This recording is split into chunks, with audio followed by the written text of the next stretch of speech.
अस्सलाम वालेकुम नाज़रीन, उर्दू जायज़ा पर आपका मेजबान डॉक्टर फैसल जहां इस वक्त मौजूद है दो ऐसे अजीम किस्म के तज्जियाकारों के साथ कि जो कि आज करेंगे छोटी छोटी खबरों पर प्यारे प्यारे तज्जिए।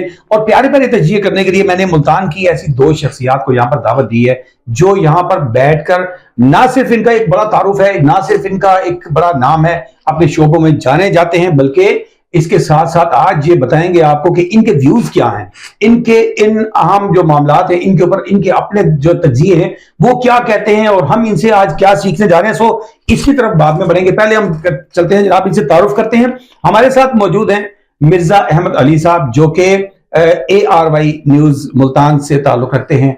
बड़ा गहरा और बड़ा पुराना ताल्लुक है, सहाफत का एक बड़ा नाम है मुल्तान में। इन्होंने सिर्फ पॉलिटिक्स ही नहीं बल्कि मुख्तलिफ शोबों पर बड़ी जबरदस्त किस्म की सहाफत की है और साफ सुथरी सहाफत के अंदाज से मैं खुद इनका बड़ा फैन हूं, बड़ा कायल हूं।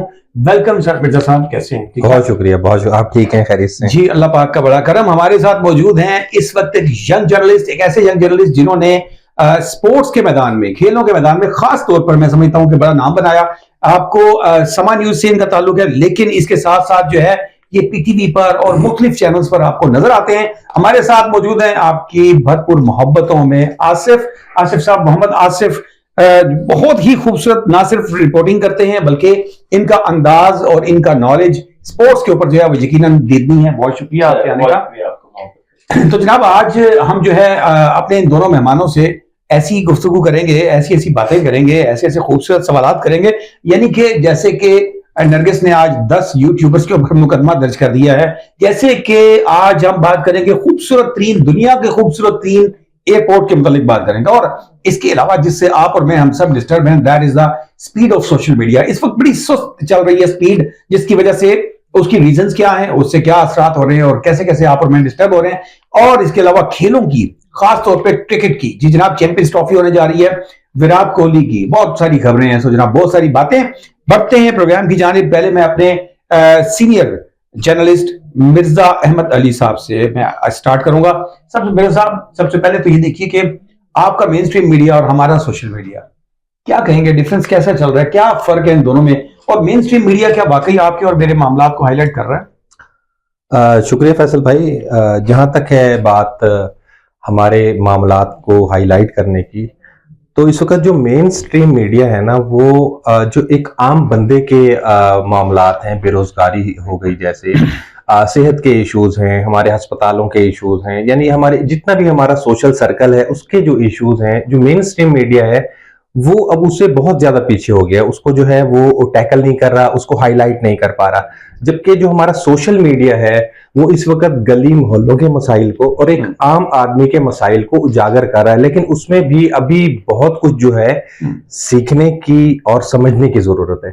क्योंकि सोशल मीडिया, आप ये देखें, सोशल मीडिया इस वक्त जो है वो एक बड़ा पावरफुल मीडिया उसको माना जाता है और बहुत ज्यादा उसमें यूट्यूबर्स भी हैं, टिकटॉकर्स भी हैं। लेकिन एक चीज का उसमें फुकदान है कि हम किसी भी मसले को प्रोफेशनली जो है वो हाईलाइट नहीं करते, जिसमें लगी बदी बातें भी बहुत ज्यादा हो जाती हैं और सम टाइम जो है वो किसी बंदे के लिए बहुत तकलीफ का बाइस भी बनती हैं। इसी तरह जो है क्रेडिबिलिटी ऑफ न्यूज जो है वो बहुत ज्यादा जो है सोशल मीडिया के हवाले से वो मुतासिर हो रही है। मेरे ख्याल से इस वक्त जो है क्रेडिबिलिटी जो है वो ना होने के बराबर है। लेकिन मेन स्ट्रीम मीडिया में क्रेडिबिलिटी तो है, लेकिन जो एक आम बंदे के मसाइल हैं, जो हमारे सोशल मसाइल हैं, हमारी रोजमर्रा जिंदगी से मुतालिक हैं, वो उस तरह उजागर नहीं कर रहे। अच्छा आसिफ बलूच, आप बताइएगा कि जैसे बिजर साहब ने कहा कि उस तरीके से उजागर नहीं कर पा रहे। मैं दो मुख्तलिफ आरा हैं सोशल मीडिया के बारे में। एक राय ये पाई जाती है कि ये आजाद है, मात्र पिता आजाद है, जैसे चाहे ये खुल के बात कर सकता है, ऐसे मेन स्ट्रीम मीडिया इतनी खुल के बात नहीं कर सकता है। इसको आप किस सेंस में लेंगे, खुलकर बात करने को? यानी कि ये इसमें गाली गलौज और बदतमीजी का आंसर भी बहुत ज्यादा आ जाता है और दूसरी तरफ इररिस्पांसिबिलिटी भी आ जाती है। लेकिन इसके साथ साथ इसको दूसरी तरफ जो उनके अपने हक में बोलने वाले हैं वो कहते हैं जी कि हम तो आजादी से खुल के बात करते हैं, जो मेन स्ट्रीम मीडिया नहीं कर सकता। आप इसको किस नजर से देखते हैं? शुक्रिया फैसल भाई। देखिए, कोई भी ये मीडियम है बेसिकली, ये सोर्स ऑफ इंफॉर्मेशन है। अब पहले आप देखें, अखबार थे हमारे, पहले एक खबर आती थी, उसको बकायदा उसकी जांच पड़ताल होती थी और न्यूज रूम में एक पूरा एक जो है हिरार्की होती थी, जहां से वो खबर स्क्रूटनी होने के बाद बकायदा उसकी जो है वो हम देखते थे कि ऑथेंटिसिटी देख के, ऑथेंटिसिटी के बाद ही वो खबर छपती थी। उसके बाद हमने देखा कि डिजिटल मीडिया से पहले जो है इलेक्ट्रॉनिक मीडिया आया, और इलेक्ट्रॉनिक मीडिया में एक शुरू में हमने देखा, खासतौर पर पाकिस्तान की मैं बात करूंगा, ब्रेकिंग न्यूज कल्चर आया। वहां पर भी हमने देखा कि काफी लोगों ने फेक न्यूज देना शुरू की, एक दौड़ लगी हुई थी कि मैं पहले दूंगा, मैं पहले, तो उसमें काफी ज्यादा जो है खबरें फेक भी चली जाया करती थी, जिसके बाद कैमरा ने एक जो है उसको रेगुलाइज किया, तो उसमें भी काफी बेहतरी आ गई। अब तीसरा इंफॉर्मेशन का सोर्स है जो कि बहुत ज्यादा तेज है और बहुत ज्यादा ओवरफ्लो ऑफ इंफॉर्मेशन है, वो है सोशल मीडिया। सोशल मीडिया के प्लेटफॉर्म बहुत ज्यादा है, जिसमें टिकटॉक है, इंस्टा है, फेसबुक है, तो ये ऐसे मीडियम है जो कि रफ्तार जो है आप तक खबरें पहुंचाते हैं। इस वक्त हर एक यूथ के पास मोबाइल है, एंड्रॉइड मोबाइल है, जिसके अंदर जो है उनके पास कैमरा मौजूद है। तो जब कैमरा है तो वो हर एक चीज की जो है वो विजुअलाइजेशन जो है वो कर देते हैं, और वो आपको हमें मिल जाती है। लेकिन फिर वही बात जो बिल्कुल अभी यहाँ पर मिर्जा साहब ने भी कही कि ऑथेंटिसिटी ना होने के बराबर है। उसके अंदर आप और मैं या कोई भी ये चीज ऑथेंटिसिटी को जज नहीं कर सकता कि जो बोलने वाला आदमी है, जो बात कर रहा है, क्या वो सच है या झूठ है। हमारे मेन स्ट्रीम मीडिया में एक प्रॉपर चैनल है, एक प्रॉपर लोग बैठे हैं जो कि न्यूज रूम के अंदर, चाहे वो कंट्रोलर न्यूज हो, डायरेक्टर न्यूज हो, आपके ब्यूरो चीफ हो, रिपोर्टर खुद भी फील्ड में जाता है, उस चीज को चेक करता है। अगर वो चीज जिस तरह से होती है उसको उसी तरह से रिपोर्ट कर दिया जाता है। लेकिन सोशल मीडिया में जाहिर है व्यूज का एक चक्कर है, एलिमेंट है, और पैसे कमाने की एक जंग है, जिसकी वजह से कहीं ना कहीं ऑथेंटिसिटी जो है वो सफर करती है। इंफॉर्मेशन तो आ जाती है, लेकिन ऑथेंटिसिटी, तो मेरे ख्याल में जो मेजर फर्क है मेन स्ट्रीम मीडिया में और जो सोशल मीडिया में, वो यही है कि ऑथेंटिसिटी का एक बहुत बड़ा फर्क। लेकिन डियर आसिफ बुलोच साहब, मेरे ख्याल में ये बताइए कि जो रेटिंग की और जिस दौड़ है, ये तो मेन स्ट्रीम मीडिया के दौरान भी, दरमियान में भी पाई जाती है, और दूसरी बात, क्या मेन स्ट्रीम मीडिया पूरी तरह से कंट्रोल्ड नहीं है? क्या वो अपने खुल के बयान करता है उन तमाम मामला को जो करने चाहिए? देखिए, फैसल भाई बिल्कुल करता है, और हमारे टॉक शोज भी होते हैं, लेकिन ये है कि कुछ चीजें हैं जो नेशनल सिक्योरिटी से रिलेटेड होती हैं, नेशनल इंटरेस्ट के खिलाफ होती हैं, वो आपको पता है कि वो दुनिया में कहीं भी मेन स्ट्रीम मीडिया में इस तरह से खुल के नहीं की जा सकती, करनी भी नहीं चाहिए। ठीक है, आपने देखा कि सोशल मीडिया पे वो चीजों का इजहार हमें जरूर दिखाई देता है, लेकिन मेन स्ट्रीम मीडिया एक बाएतमाद और इस तरह के इदारे होते हैं कि जो आपकी नेशनल इंटरेस्ट को भी कैटर कर रहे होते हैं एट द सेम टाइम।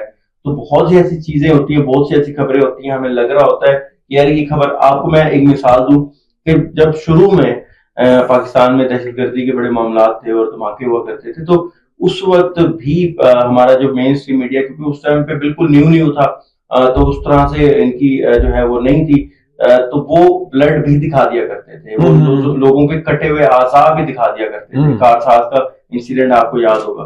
वो चीजें जो है मजीद पैनिक क्रिएट करती हैं और वो टेरर क्रिएट करती हैं। तो उसके ऊपर जब रेगुलाइज किया गया जो है आपके पैमरा की जानिब से, तो हमने देखा कि उसमें भी बेहतरी आई। तो जो ब्रेकिंग न्यूज कल्चर था वो अब बहुत हद तक कम हुआ है, बहुत हद तक। मैं ये नहीं कहूंगा कि 100% जो है फैक्चुअल खबरें हैं या ऑथेंटिसिटी है, बिल्कुल नहीं है, लेकिन उसमें बेहतरी आई है। और जहां तक आपकी सवाल का ताल्लुक है कि क्या कंट्रोल है कि नहीं, मेरे ख्याल है थोड़ी सी चीजें कंट्रोल होना जरूरी भी है, वरना सोशल मीडिया और इलेक्ट्रॉनिक मीडिया में ज्यादा फर्क नहीं रहेगा। मिर्जा अहमद अली साहब, आप बताइएगा कि इस सोशल मीडिया के थ्रू क्या लोगों को अपना कैथारसिस करने का और खुलकर बोलने का मौका नहीं मिला? कोई शक नहीं जी इसमें कि सोशल मीडिया से जो है लोगों को खुलकर बोलने का मौका मिला है। लेकिन बात वही है कि एक चीज को मैं जिस तरह देख रहा हूं, ठीक है जी, इसको अगर हम देखें कि मैं क्वालिफाइड भी नहीं हूं, मेरे पास प्रॉपर जो है एक क्वालिफिकेशन भी नहीं है, मेरे पास एक मोबाइल है, मैंने जस्ट वीडियो बनाई और जो मैंने सुना वो मैंने इस पर बोल दिया, ठीक। और इस मीडियम के थ्रू वो सैकड़ों नहीं, हजारों नहीं, लाखों अफराद तक पहुंची। अब आप ये देखें कि ओपिनियन बिल्डिंग जो है वो बहुत ज्यादा मैटर करती है कि उस वीडियो को देखकर, उस बातचीत को देखकर जो है कितने लोग उस पर यकीन कर जाएंगे, ठीक है जी। तो इस चीज को जो है थोड़ा सा हमारे जो सोशल मीडिया से ताल्लुक रखते हैं उनको भी सोचने और समझने की जरूरत है कि जो दिखाया जाए वो हकाइक में मबनी हो और चीजों को सीखा जाए ताकि उसमें जो है दिन ब दिन बेहतरी आ सके, ठीक है। ये एक बेसिक फर्क है हमारे मेन स्ट्रीम मीडिया में और सोशल मीडिया में कि चीजें जो है जिस तरह हम देख रहे होते हैं हम उनको उनकी तस्दीक के बाद जो है मेन स्ट्रीम मीडिया में दिया जाता है कि कहीं से कोई चीज गलत ना चली जाए, उसका तासुर गलत ना चले जाए, क्योंकि सुनने वालों पर जो है इम्पैक्ट बहुत ज्यादा होता है। अगर आप आज देखें जनरली तौर पर हमारा मुआशरा जो है इस सोशल मीडिया के तेज बहाव में है, बह गया है। ठीक है जी, कोई भी खबर, कोई भी कुछ भी आता है तो उसके ऊपर जो है हम एक सेकंड में वो वीडियो देखकर जो है उसके मुताबिक अपनी राय जो है वो बना लेते हैं और उसको जो है हम फिर लोगों में फैलाना शुरू करते हैं, जगह जगह बैठकर बहस करते हैं हम वहां पे। ठीक है ना, जो इससे जो है हमारे मुआशरे का एक तो ये नुकसान है कि गलत इंफॉर्मेशन फैल रही है, दूसरा जो हमारा टेम्परामेंट है वो बिल्कुल खत्म होकर रह गया है। आज अगर एक जगह 3 दोस्त भी बैठे हैं और वो किसी एक न्यूज पे भले वो सियासी हो या किसी पसंदीदा शख्सियत के बारे में हो अपनी, तो अगर एक बंदा बात करता है तो दूसरे दो उसको बिल्कुल भी सुनने को तैयार नहीं होते। तो हमें चाहिए कि एक कम्युनिटी के तौर पर जो है कुछ चीजों को समझना चाहिए और आपस में नफरतों की बजाय मोहब्बतों को जगा देनी चाहिए और चीजों को जो है वो तस्दीक के बाद जो है सामने लाना चाहिए। अच्छा, मेरे एक बड़े प्यारे दोस्त हैं, सोशल मीडिया से उनका ताल्लुक है, उन्होंने एक दलील दी। वो कहते हैं कि जी पहले जो एक आम आदमी था वो एक नाई की दुकान पे बैठ के, एक होटल पे बैठ के, एक चाय के खोखे पे बैठ के अपनी भड़ास निकाल लेता होता था और वो तब भी हरगिज़ भी ये बदतमीजी नहीं जो सोशल मीडिया पे की जाती है, बल्कि होता ये था कि पहले भी हम लोग बैठते थे अखबार हाथ में पकड़ के और एक नाई की दुकान पे बैठ के ना भरपूर किस्म की गालियां तब भी दे लेते होते थे अपने नापसंदीदा जो सियासतदान है उसको। तो अब वो जो भड़ास है वो नाई की दुकान की बजाय हमने सोशल मीडिया को नाई की दुकान बना दिया है, तो उसके ऊपर निकाल लेते हैं। तो वो कहते हैं कौम तो पहले भी बदतमीज थी और अब भी बदतमीज है। क्या कहेंगे इसके ऊपर? देखें जी, मैं तो इस बात से एग्री नहीं करता कि कौम पहले भी बदतमीज थी। बिल्कुल कुछ लोग होते हैं जो अपने दिल की भड़ास जो है निकाल लेते हैं।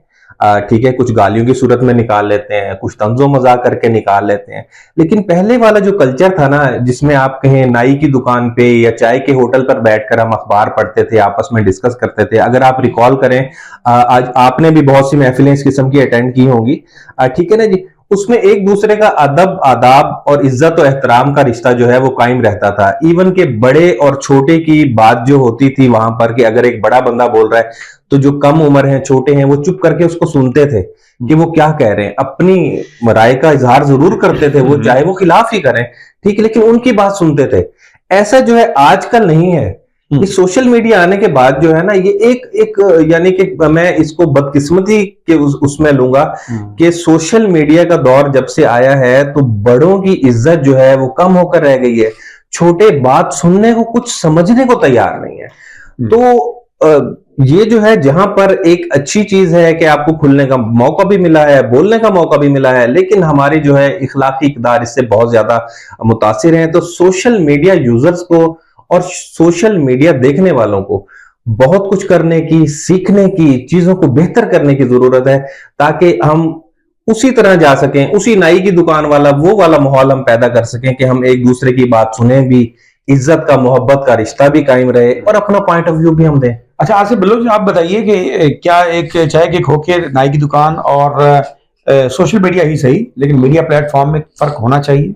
ये देखिए, मैं एक बात बताऊं कि सोशल मीडिया, अगर कोई कुछ लिख रहा है, इट मीन्स कि वो पढ़ा लिखा है, तो उसको लिखना और पढ़ना आता है। तो अपनी फ्रस्ट्रेशन, जैसे आपने एक वर्ड यूज किया, बिल्कुल एक फ्रस्ट्रेटेड आदमी ही गालियां निकालेगा, गालन गलोच करेगा, वरना एक देखिए, आपकी जो ओपिनियन होती है या आपके अगर इख्तलाफात भी हैं, तो आपका दीन भी आपको इख्तलाफात करने की इजाजत देता है, लेकिन नफरत की और गालन गलोच की नहीं देता। तो बिल्कुल इख्तलाफ करें। आपके घर में बैठे हुए आपके 2 भाइयों में भी इख्तलाफ हो सकता है, तो इख्तलाफात करना कोई बुरी बात नहीं, और इख्तलाफ का जो है वो आपने अपना इजहार करना भी कोई बुरी बात नहीं है।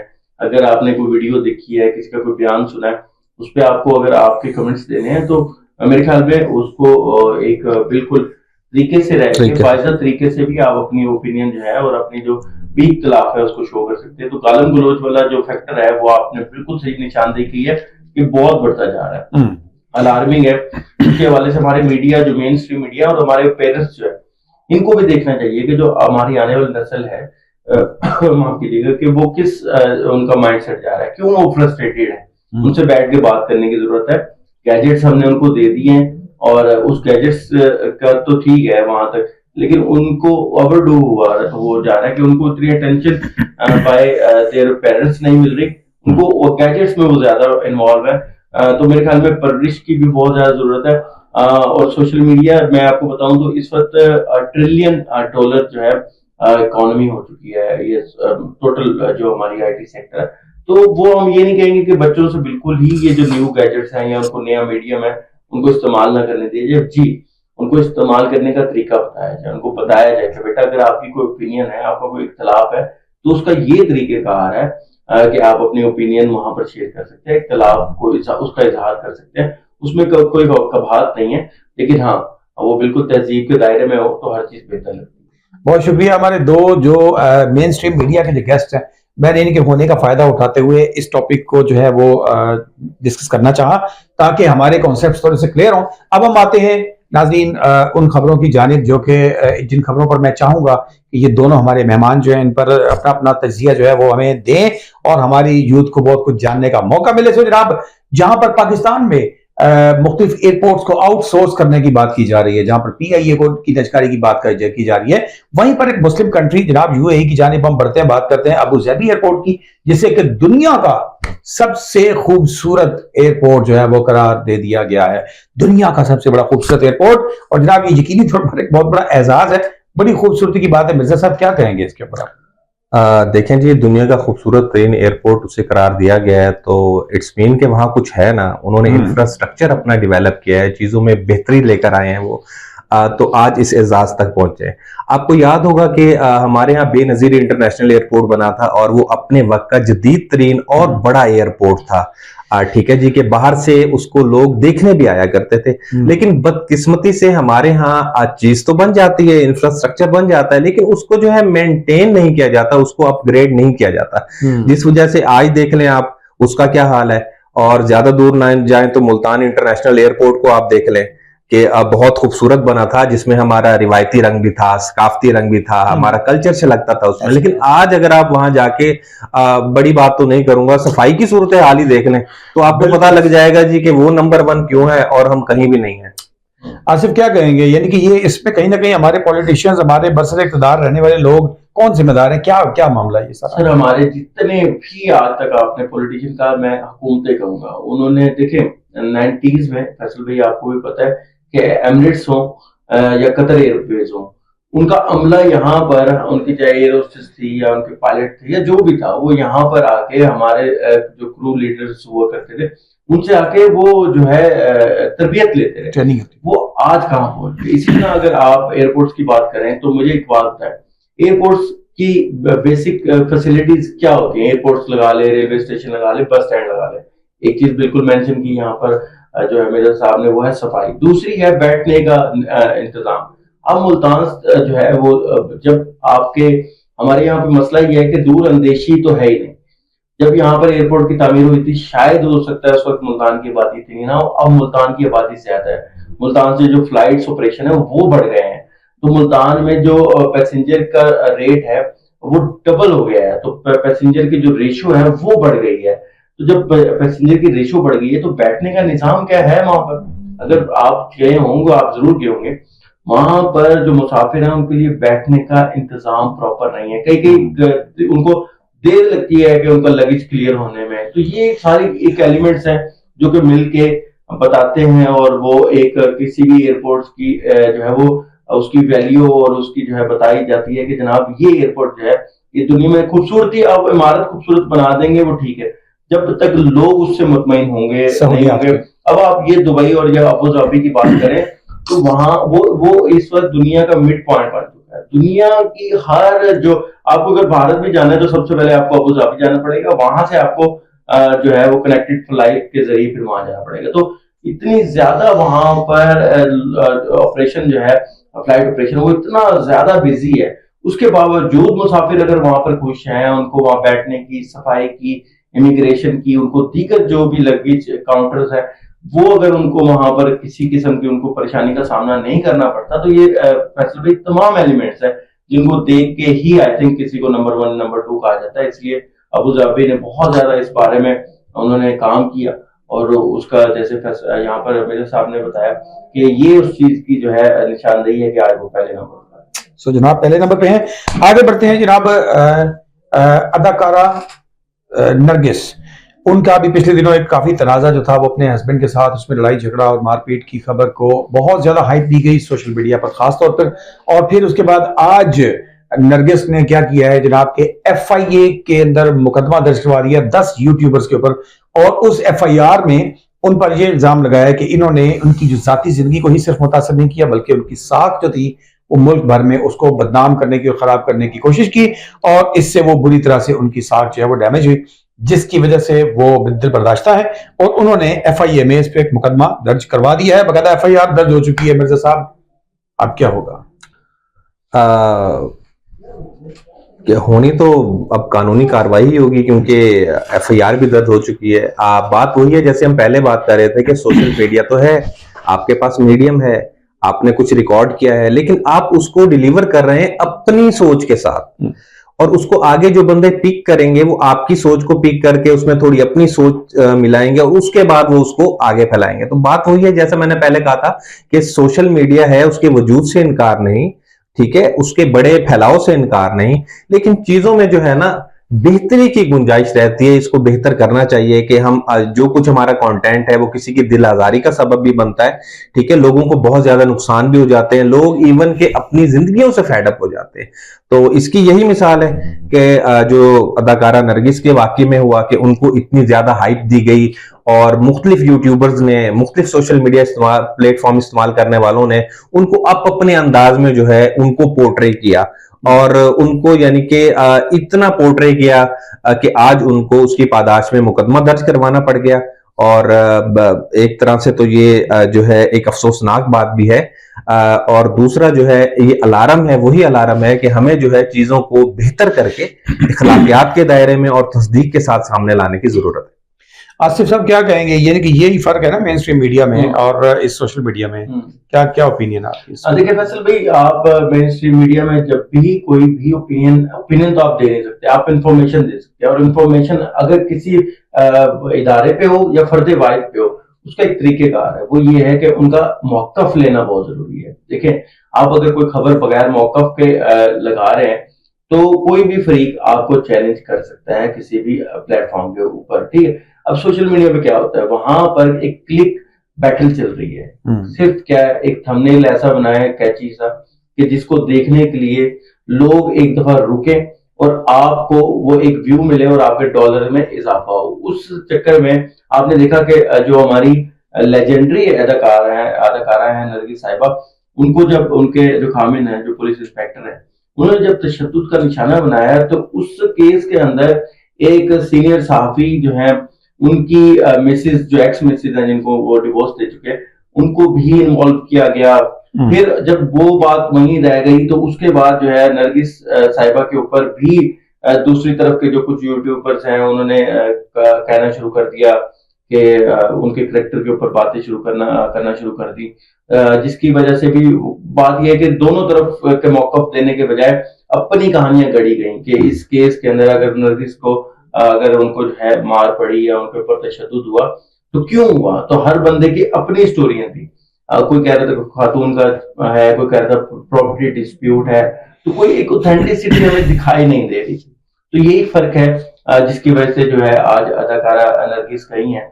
और मुझे लगता है कि हमारी अदालतों को भी चाहिए कि अगर कोई ऐसे लोग हैं, FIA को भी चाहिए कि अगर कोई फेक न्यूज फैलाता है तो उसका कलाकमा करें। देखिए, आज ये छोटा सा जख्म हो सकता है जो कल को नासूर बन जाएगा, तो वो किसी के भी कंट्रोल में नहीं रहेगा। तो मेरे ख्याल में जैसे एक पैमरा है, रेगुलेटरी अथॉरिटी है ऑन मेन स्ट्रीम मीडिया, तो डिजिटल मीडिया पे भी जरूर कुछ ना कुछ होना चाहिए कि ऑथेंटिसिटी तो होना कम से कम। इतना इज्जत उछालना इतना आसान नहीं है, किसी की भी इज्जत उछाल देते हैं, किसी की भी पगड़ी उछाल देते हैं, तो ये मेरे ख्याल में बहुत अलार्मिंग है। और ये जो केस किया है नरगिस साहिबा ने, देखते हैं अब इसका क्या आगे। असल में लोगों को ना इसके ऊपर एजुकेशन की भी बड़ी जरूरत है। जैसे अभी पिछले दिनों हकीम शहजाद के साथ जो हुआ है, इस तरह के केसेस चंद एक सोसाइटी में एग्जांपल्स सेट होनी चाहिए ताकि जो लोग हैं वो अपना मुंह खोलते वक्त 10 दफा सोचें कि किसी की पगड़ी उछालेंगे तो उसके बाद हमारे साथ भी कुछ जवाब जो है। FIA ने बड़ा अच्छा जवाब दिया उसको। अच्छा चलें, पाकिस्तान स्टॉक एक्सचेंज मार्केट दुनिया की तेजी से आगे बढ़ती हुई मार्केट में सब बड़ी तेजी से आगे बढ़ रही है, क्या ओपिनियन है आपकी?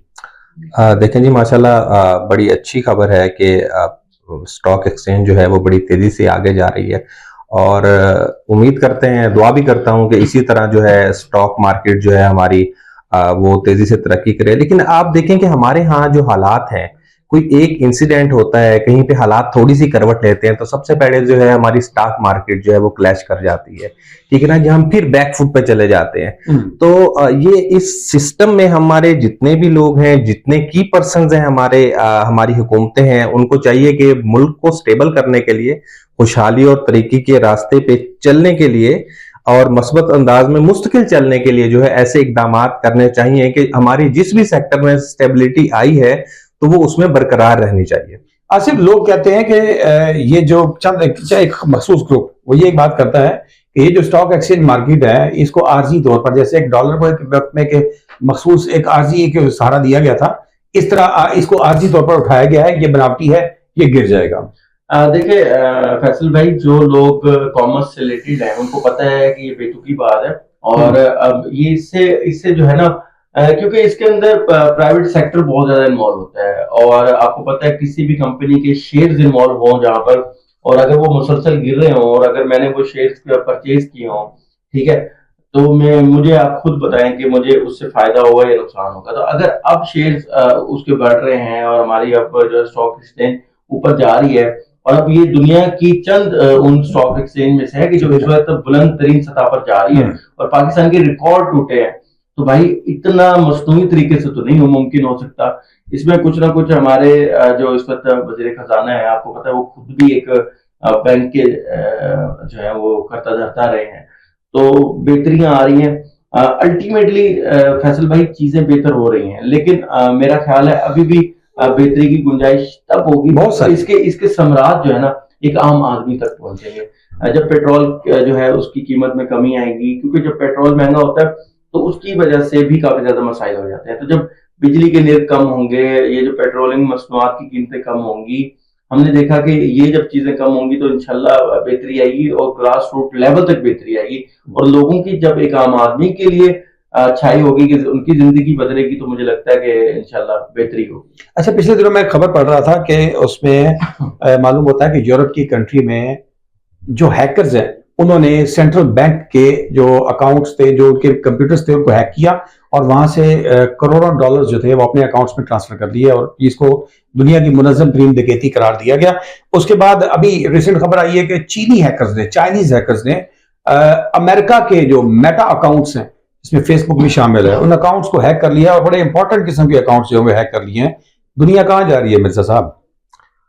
देखें जी, ऐसी खबरें हम माजी में भी सुनते रहे हैं कि हैकर्स जो हैं वो, आपको याद होगा कि आज से चंद साल पहले वो सेंट्रल अमेरिका के सिस्टम में घुसे थे, और पेंटागन समेत जो है मुख्तलिफ उनके जो इदारे हैं, हुकूमत जो है उनकी हिल के रह गई थी कि हैकर्स ने जो है वो सब कुछ हैक कर लिया। अगर हम यहाँ अपनी सोसाइटी में देखें तो तालीमी इदारों को देख लें हम, और मुख्तलिफ बैंक को या महकमों को देख लें हम, तो बहुत से ऐसे महकमे हैं जिनकी वेबसाइट जो है वो हैक की गई। तो ये हैकर्स जो हैं ये तो अपना काम जाहिर करते रहेंगे, ठीक है जी, लेकिन हमें हुकूमतों को चाहिए कि इस किस्म का सिस्टम बनाएं कि इन हैकर्स को जो है वो रोका जा सके और अपने सिस्टम को स्टेबल और मजबूत किया जा सके। देखें, कहीं ना कहीं कोई कमी, कोई खामी रहती है जिसकी वजह से जो है एक हैकर आकर आपके सिस्टम में, और सिस्टम की आप बात करें तो आए दिन जो है अपग्रेडेशन जारी रहती है हर सिस्टम में, ठीक है, उसके बावजूद वो उसमें एंटर होते हैं और अपना फायदा जो है वहां से लेते हैं, या जैसे आपने बात की कि वहां से एक बड़ी रकम जो है उन्होंने ट्रांसफर कर ली, डाटा चोरी कर लिया जाता है, ठीक है। तो इनके खिलाफ जो है प्रॉपर मुनज़्ज़म जो है वो कुछ बनाना चाहिए, और इनको जो है बेखुनी लाजमी है, ताकि कुछ चीजें होती हैं जो हमारे मुल्क की सिक्योरिटी से जो है रिलेटेड होती हैं, ठीक है, उनको भी बचाने के लिए जो है इनकी बेखुनी करनी चाहिए, और एक प्रॉपर एक सिस्टम बनाना चाहिए जो इन हैकर्स को रोक के रखे। सब इसका सिस्टम बनाना चाहिए क्या? पूरी दुनिया जो है वो साइबर सिक्योरिटी के ऊपर काम कर रही है, और पूरी दुनिया की जितनी भी आईटी टेक्नोलॉजी है वो इस पर बसरे बेकार नजर आती है।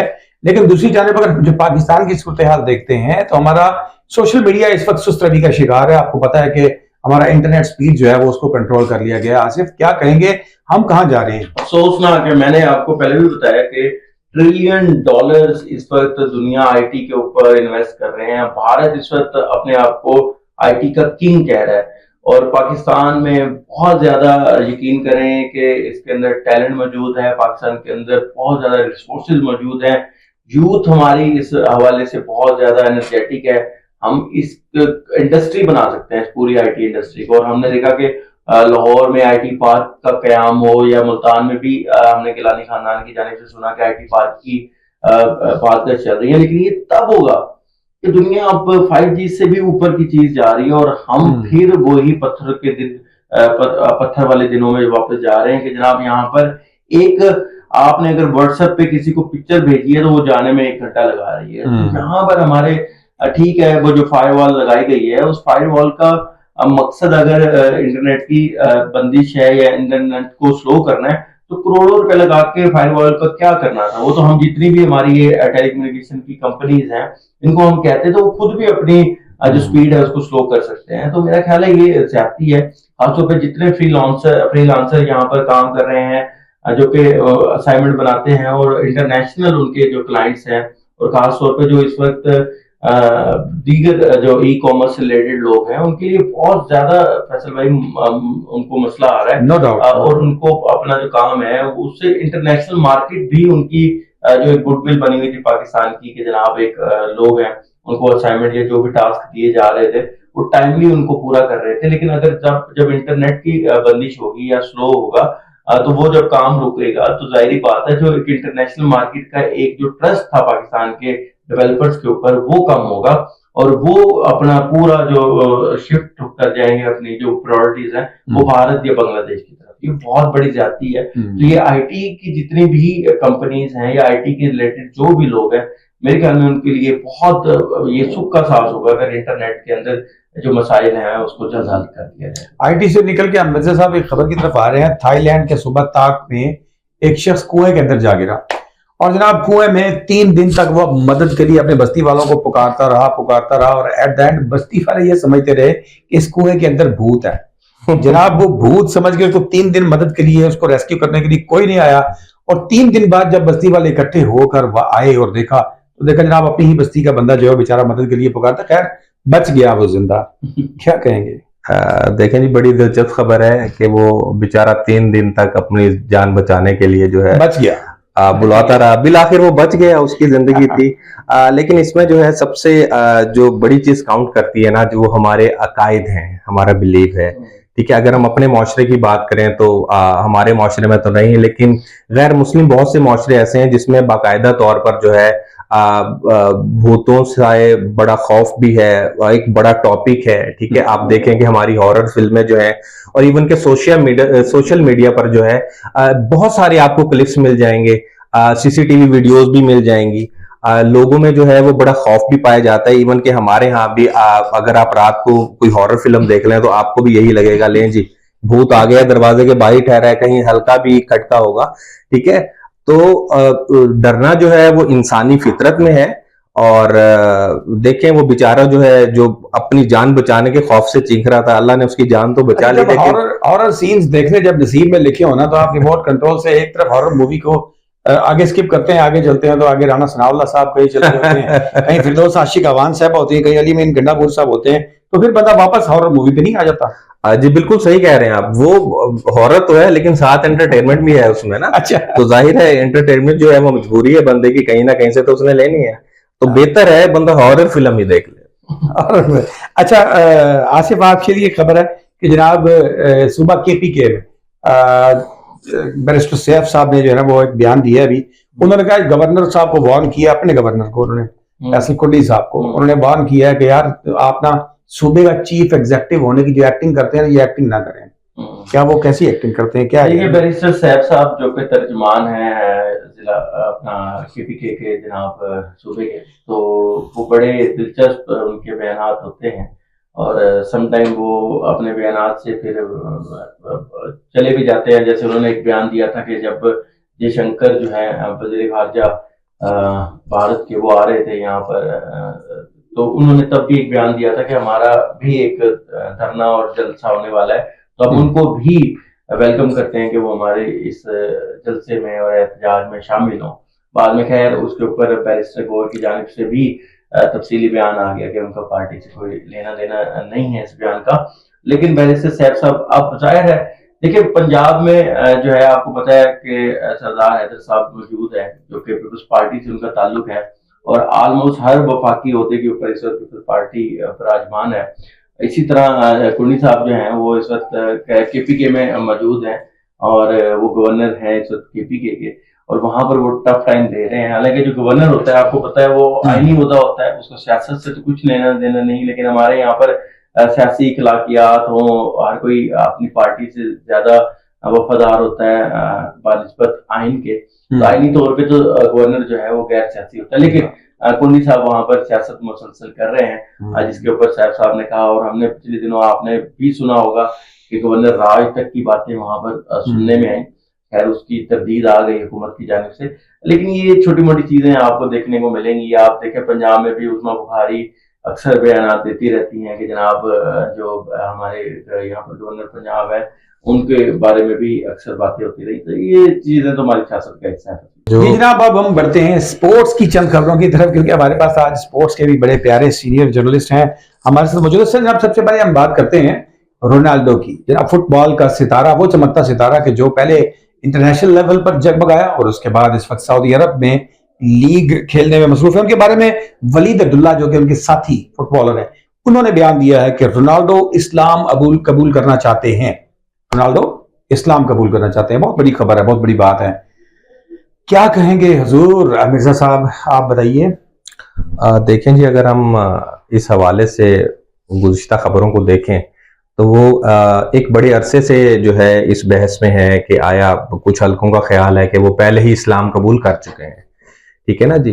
क्योंकि मुसलमानों से जो है उनके ताल्लुक देखें आप, उनकी करीबी देखें, और ये जो हालिया इसराइल और फ़लस्तीन का जो इशू चलता रहा है, अगर आप इस हवाले से भी देखें तो उनकी जो है एक हमदर्दी जो है वो मुसलमानों के साथ और मजलूम मुसलमानों के साथ जो है नजर आई है। और बहैसियत मुसलमान अगर वो मैं तो यही कहूंगा अगर वो इस्लाम कबूल करते हैं, खबर तो बड़ी है लेकिन बहुत अच्छी खबर है जी, और हमें बहुत खुशी है इस बात की। अच्छा, एक मौके पर उन्होंने गोल करने के बाद सजदा भी किया और उनके साथियों ने अल्लाह अकबर का नारा भी बुलंद किया, और इसी तरह मुख्तलिफ मौके पर वो, उनके कोच का कहना है कि जब वो ट्रेनिंग कर रहे होते हैं इन सऊदी अरबिया, तो वो ट्रेनिंग के दौरान अगर अजान हो जाए तो वो अपने साथियों को खुद नमाज की तलकीन करते हैं, और यकीनन जो इस चीज के साइंस हैं कि या वो इस्लाम कबूल कर चुके हैं, और मेरा ख्याल है कि सिर्फ ऐलान बाकी है। सिर्फ देखें फैसल भाई, जब वो स्पेन में खेल रहे थे रियल मैड्रिड क्लब की तरफ से, तो वहां पर एक जर्मन खिलाड़ी थे मर्सेट ओजिल, जो कि वैसे तो जो है उनका ताल्लुक तुर्की से था, लेकिन वो तुर्की निजात जो है वो जर्मन प्लेयर थे, तो वो बड़े सीनियर प्लेयर थे, मिडफील्डर थे। तो वो कहते थे अक्सर ऐसा होता था कि मैच से पहले मैं दुआ करता था, कोई भी मैच है तो एक दो बार मैं दुआ करना भूल गया, तो क्रिस्टियानो रोनाल्डो मेरे पास आए जो कि उनके टीममेट थे, उन्होंने कहा ओजिल आपने दुआ नहीं की तो आज मैच से पहले आप दुआ कर लें।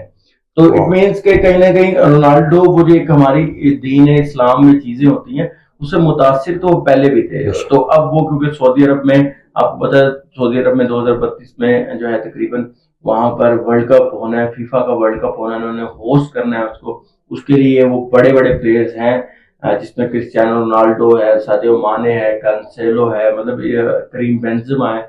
ये वो प्लेयर हैं कि जो कि यूरोप में बड़ा अच्छा खेलते रहे, उनको वो उनकी रिटायरमेंट के टाइम में इतने ज्यादा पैसों पे वहां लेके गए। उसका मकसद यही था कि जो इनकी लीग है उसको तो प्रमोट करें, साथ साथ जो फुटबॉल का वर्ल्ड कप आ रहा है उसकी भी तशहीर हो, और जो वर्ल्ड कप की जो तशहीर है वो भी हो, और जो ग्लोब के ऊपर सऊदी अरब है वो भी रिप्रेजेंट करे फुटबॉल को। उनकी टीम फीफा वर्ल्ड कप का हिस्सा जरूर होती है, लेकिन जाहिर है उनको उस तरह से इससे पहले जब तक क्रिस्टियानो रोनाल्डो एक दुनिया के टॉप के प्लेयर जिनके इंटरनेशनल सबसे ज्यादा गोल हैं, ओवरऑल जिनके 900 से ज्यादा गोल हैं, और सब गोल वीडियो सबूत के साथ मौजूद हैं। ऐसा नहीं है कि जैसे हमें बताया जाता है कि ग्रेट पहले के बहुत ज्यादा गोल है लेकिन वो वीडियो उनका कोई भी सबूत नहीं है। तो क्रिस्टियानो रोनाल्डो एक बहुत बड़े खिलाड़ी हैं, उन्होंने जहां गए हैं, वो चाहे स्पेन में रियल मैड्रिड के लिए गए हैं तो सबसे ज्यादा गोल स्कोर करने वाले, मैनचेस्टर यूनाइटेड के लिए थे, यूवेंटस के लिए थे, या अब अल नसर के लिए खेल रहे हैं, तो क्रिस्टियानो रोनाल्डो जो है वो अगर इस्लाम कबूल करते हैं तो ये कोई पहले ऐसे बड़े खिलाड़ी नहीं होंगे। इससे पहले मोहम्मद अली बॉक्सर जो थे उन्होंने इस्लाम कबूल किया, माइक टाइसन जो दुनिया के टॉप 2 ये बॉक्सर गर्दाने जाते हैं, उन्होंने इस्लाम कबूल किया। तो अगर क्रिस्टियानो रोनाल्डो भी करते हैं तो बीइंग अ मुस्लिम हमें खुशी होगी। बाकी ये हर किसी का जो मजहब होता है वो पर्सनल अमल है, तो देखिए फिर क्या होता है। अच्छा जनाब, शुएब अख्तर ने एक खबर हमारे सामने रखी है और शुएब अख्तर कहते हैं कि विराट कोहली पाकिस्तान में आकर क्रिकेट खेलने के लिए इंतहाई बेचैन है। आसिफ आप पहले बताइए क्या ख्याल है? देखिए, विराट कोहली दुनिया के उन चंद बड़े नामों में से जो इस वक्त खेल रहे हैं और मेरा ख्याल है कि विराट कोहली ने हर कॉन्टिनेंट में जाके खेला है, हर कंट्री में जाके खेला है। उन्होंने अंडर 19 पाकिस्तान में आकर जरूर खेला है, लेकिन प्रॉपर जो नेशनल टीम है उसके लिए विराट कोहली कभी पाकिस्तान नहीं आए। उनकी पाकिस्तान के खिलाफ एवरेज इन ओडीआई ऑलमोस्ट 60 के करीब है, तो he always love playing against Pakistan. But again वही चीज के सियासत आड़े आ जाती है। उनके जो सियासी बोर्ड है, हालांकि उनका क्रिकेट बोर्ड है लेकिन मैं उसको सियासी बोर्ड इसलिए कहता हूँ क्योंकि वो बिल्कुल सियासत में इन्वॉल्व है। आपको पता है वहां पर जो है करता धरता राजीव शुक्ला साहब हैं जिनका ताल्लुक बीजेपी से है। उससे पहले आप देख लें कि बीजेपी की जितनी भी वहां पर करता धरता है वो वहां पर मौजूद है। तो मेरा ख्याल है जो अमित शाह के बेटे हैं वो भी अब आईसीसी के, वैसे तो अब वो चेयरमैन बन गए हैं लेकिन वो पहले बीसीसीआई के चेयरमैन थे। तो उनकी जो एक स्टांस है कि पाकिस्तान मुखालिफ बयानात के ऊपर उनको वहां पे वोट पड़ते हैं, जिसकी वजह से अगर वो टीम यहाँ भेजेंगे तो वो जो वोट का एक तरीकेकार है कि लोग कहेंगे अगर पाकिस्तान दुश्मन है या पाकिस्तान टेररिस्ट कंट्री है तो आपने वहां टीम क्यों भेजी। तो सिर्फ ये वजह है, वरना कोई यहाँ पर मसला नहीं है। अल्हम्दुलिल्लाह अभी इंग्लैंड की टीम यहाँ से खेल गई, मुल्तान में भी मैचेस खेले, वो बहुत खुशो यहाँ से गए। अभी साउथ अफ्रीका की वुमेन्स टीम मुल्तान में आई थी, तो यहाँ पे कोई इश्यूज नहीं है। विराट कोहली अगर यहाँ आते, मैं फैसल भाई आपको लिख के देता हूँ कि शायद पाकिस्तानी टीम से ज्यादा, बाबर आजम से ज्यादा विराट कोहली और रोहित शर्मा के फैंस लोग मोहब्बत ज्यादा पाएंगे। लोग बहुत मोहब्बत करते हैं, लोग क्रिकेट को पसंद करते हैं। हमारे पाकिस्तान में ऐसा नहीं है कि आप भारत से हैं, आप कहाँ से हैं, आप अगर अच्छे क्रिकेटर हैं तो दे विल लव यू और वो अच्छी क्रिकेट को सपोर्ट करते हैं, और अगर आप अच्छे क्रिकेटर हैं तो वो आपको भी सपोर्ट करेंगे, आपको भी सपोर्ट करेंगे। दूसरी जानिब आईसीसी के साबिक सरबराह मिर्जा साहब, साबिक सरबराह जनाब जी ग्रेग ब्रिकले, उन्होंने ये स्टेटमेंट दी है कि Jay Shah ICC champions trophy को हरगिज भी या क्रिकेट को खासतौर पर भारत के नीचे नहीं दबने देंगे, क्रिकेट को जिंदा रखेंगे और अच्छा फैसला करेंगे। देखें जी, उम्मीद की जा सकती है कि वो अच्छा फैसला करें, लेकिन अब तक जो नजर आ रहा है कि हट धर्मी जो है वो मुसलसल चल रही है, चाहे वो भारतीय क्रिकेट बोर्ड की जानिब से हो या आईसीसी कोशिश कर रहा है, लेकिन कहा यह जा रहा है और देखा भी ये जा रहा है कि उस तरह कोशिश नहीं की जा रही कि उनको फोर्स किया जा सके कि वो एक मेगा और एक बड़ा इवेंट है कि वो आए और पाकिस्तान आकर खेलें। ठीक है, आप देखें पाकिस्तान भी वहां गया, ठीक है, बारहा गया और दूसरी जगह भी उनके साथ खेला। तो हमारे यहाँ जो है वो स्पोर्ट्समैन स्पिरिट जो है वो बहुत ज्यादा है, शायकीन जो है वो बहुत ज्यादा पुरजोश है, और दुनिया में सबसे ज्यादा देखे जाने वाले जो क्रिकेट का मैच है वो इन्हीं दो टीमों का होता है, रिवायती हरीफ भी हैं, और उनको चाहिए कि वो यहाँ आए। उनके ना आने से क्रिकेट का भी नुकसान होगा, दोनों बोर्ड्स का भी नुकसान होगा, आईसीसी का भी नुकसान होगा। तो ठंडे दिमाग से मिल बैठकर फैसला करना चाहिए और उनको आना चाहिए, इसमें उनकी ज्यादा रिस्पेक्ट है और उनके यहां आकर खेलने में उनकी ज्यादा रिस्पेक्ट है। और दो तरफा जो है क्रिकेट की बहाली होगी और दो तरफा क्रिकेट को जो है वो नई जिंदगी मिलेगी। ठीक है जी, फैंस हैं, दिल से मोहब्बत करते हैं, चाहते हैं कि वहां वाले भी चाहते हैं कि हम वहां जाएं और उनके सामने दोनों टीमें मद्दे मुकाबिल हों। इसी तरह हम भी चाहते हैं कि वो आए, हम उनको वेलकम करेंगे और अपनी टीम के साथ साथ हम उनको भी सपोर्ट करेंगे, उनको यहां आकर मजा आएगा। वी विल सपोर्ट क्रिकेट इंशाल्लाह। और जनाब एंड में हम आखिर में मैं आसिफ से सवाल करूंगा। आसिफ बताइए हमें जरा, आईसीसी चैंपियंस ट्रॉफी 2025 क्या मुस्तकबिल देख रहे हैं आप? जी बिल्कुल फैसल भाई, चैंपियन ट्रॉफी का जो मुस्तकबिल है वो ना सिर्फ चैंपियन ट्रॉफी का मुस्तकबिल है, बल्कि मेरे ख्याल में आप कहें कि क्रिकेट का मुस्तकबिल होगा इस फैसले के ऊपर कि कहाँ पाकिस्तान और इंडिया और आईसीसी कहाँ खड़ा है। देखिए, आईसीसी कोई भी शेड्यूल किसी भी टूर्नामेंट का ओवर द नाइट नहीं देता। 10 साल का जो है शेड्यूल इकट्ठे जारी कर दिया जाता है। 10 साल का शेड्यूल में जब 2023 का इंडियन वर्ल्ड कप था वो भी उसमें शामिल था। उससे पहले जो T20 वर्ल्ड कप हुआ, और पाकिस्तान क्योंकि चैंपियन ट्रॉफी का डिफेंडिंग चैंपियन है तो पाकिस्तान को इसलिए मेजबानी भी दी गई। और भारत ने उन बोर्ड ऑफ डायरेक्टर में मौजूद है कि जिन्होंने साइन किए on the approval of this calendar year. तो जब अप्रूवल मिल गया था उसके बाद आप कैसे खुद को वहां से पीछे कर सकते हैं? आपके पास जवाब कोई नहीं है। सिक्योरिटी की बात करते हैं आप, तो मेरे ख्याल में Australia, south Africa, England, Sri Lanka, West Indies, कोई दुनिया क्रिकेट की टीम नहीं है तो जो यहाँ पर आके, न्यूजीलैंड बहुत ज्यादा खेल के गया, तो सब खेल के गए। भारत के लिए कोई इशू नहीं थे, सिर्फ सियासी मामला है। और यहाँ पर टेस्ट होगा आईसीसी का। अगर पीसीबी ने जाहिर है अपने पूरे जितने भी ये थे स्टेडियम्स थे उनकी अपग्रेडेशन के लिए, उनकी रेनोवेशन के लिए अरबों रुपए लगा दिए अब तक। तो पीसीबी भी चाहेगा कि चैंपियन ट्रॉफी सारी की सारी पाकिस्तान हो, लेकिन क्योंकि भारत जो है वो हठधर्मी पर अभी भी बाजिद है, जिसकी वजह से तमाम बोर्ड ऑफ डायरेक्टर अभी भी दुबई में मौजूद हैं और वहां पर आईसीसी का इजलास होना है जो कि 2 बार मनसूख हो चुका है बगैर किसी नतीजे के। और जितने भी ब्रॉडकास्टर हैं वो बार बार ये बात कर रहे हैं कि हमें शेड्यूल जारी किया जाए।